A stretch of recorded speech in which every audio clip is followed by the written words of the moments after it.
Honor. If you have honor as one of your top five, you are a promise keeper. And the fascinating thing is, the less that honor sees those promises kept externally, the less they're going to be able to do. I mean, if you promised yourself you'd be there at 9 o'clock and you're there at 9:01, you've already been beating yourself up, in your mind in the car on the way there.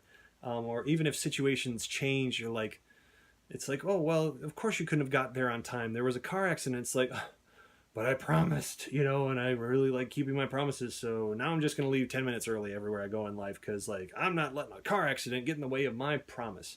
And those expectations are really important. It's not just so much that someone's like, oh, well, everyone should do this. That bears a little impact on them. If you need to get something done, you got to look them in the eye and say, can I count on you?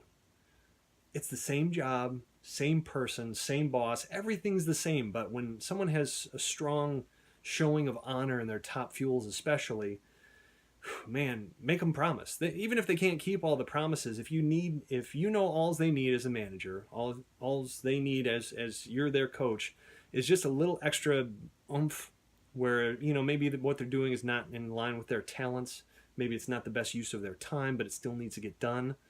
If you ask them to at least promise something reasonable, something within a challenge range, something that can be attained, just the little addition of making them make a promise about it can be very powerful. And they will move heaven and earth. They will make sure that even if it's nothing that can get done, if they promise themselves they'll do something, they'll do it. And that's a caution too for those of you who have honor. Be aware and be wary of your promises that you make to yourself. Reach out to people who can help fill in those blanks and help you understand those things, because by yourself, if there's even an opportunity to keep a promise, it's tempting to sign up, because especially if your life around you isn't affording many opportunities, where people aren't keeping track, where if something's finished, it's not like, well done, Andrew, good and faithful servant. It's that's the thing that an honor really looks for.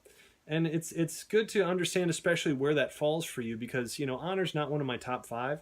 I think it's right at the bottom of my top 10.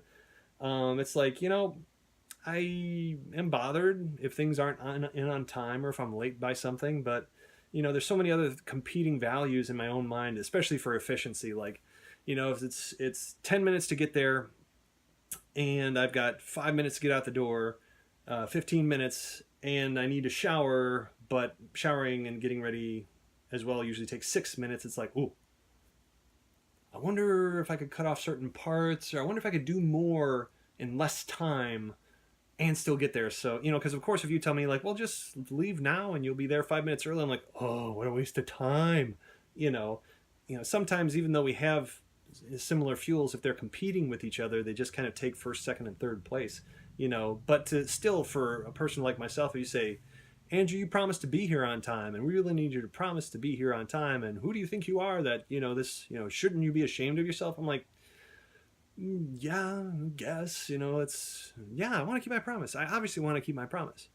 But, we all have those competing values.